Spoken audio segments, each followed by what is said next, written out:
코로나19 신규 환자가 감소세를 이어가면서 석 달 반 만에 10,000명대로 떨어졌습니다.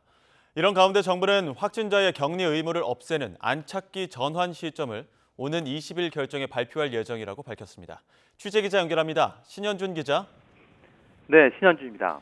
네, 신규 확진자는 10,000명 아래로 떨어졌는데 자세한 현황 전해주시죠.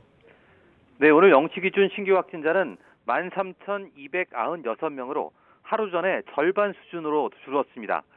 휴일 영향에다 코로나19 감소세가 이어지기 때문인데요. 신규 환자가 2만 명 아래 10,000명대로 떨어진 것은 지난 2월 1일 이후 104일 만입니다. 또 지난 1월 26일 13,005명 이후 110일 만에 가장 적은 신규 환자 숫자이기도 합니다. 일주일 전과 비교하면 7천여 명이 2주 전과 비교하면 6,000명 넘게 줄었습니다. 위중증 환자는 전날보다 7명 증가한 345명으로 일주일째 300명대입니다. 하루 새 숨진 환자는 35명으로 두 자릿수를 이어가고 있습니다.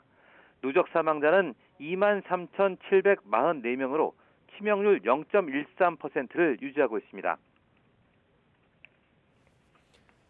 네, 정부가 안착기 전환 시점을 이번 주 발표하기로 했죠. 네, 안착기가 되면 확진자 격리 의무가 없어지면서 본격적인 포스트 코로나 시대로 진입하게 되는데요. 정부가 이런 안착기 전환 여부를 오는 20일 발표합니다.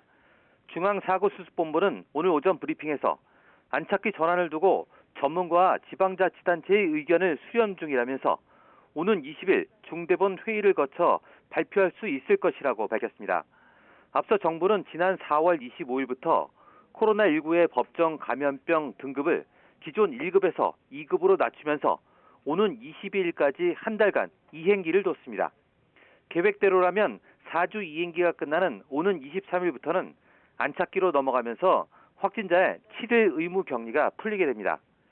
이에 대해 박향 중수본 방역총괄 반장은 통상 사회적 거리두기 조정을 했던 것처럼 논의 구조를 갖출 것 같다며 전문가와 지자체 의견 수렴을 거쳐 20일 회의에 올릴 것이라고 덧붙였습니다.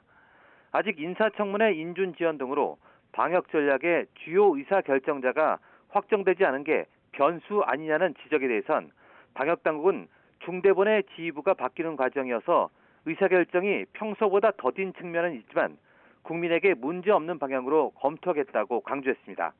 지금까지 사회 2부에서 YTN 신현주입니다.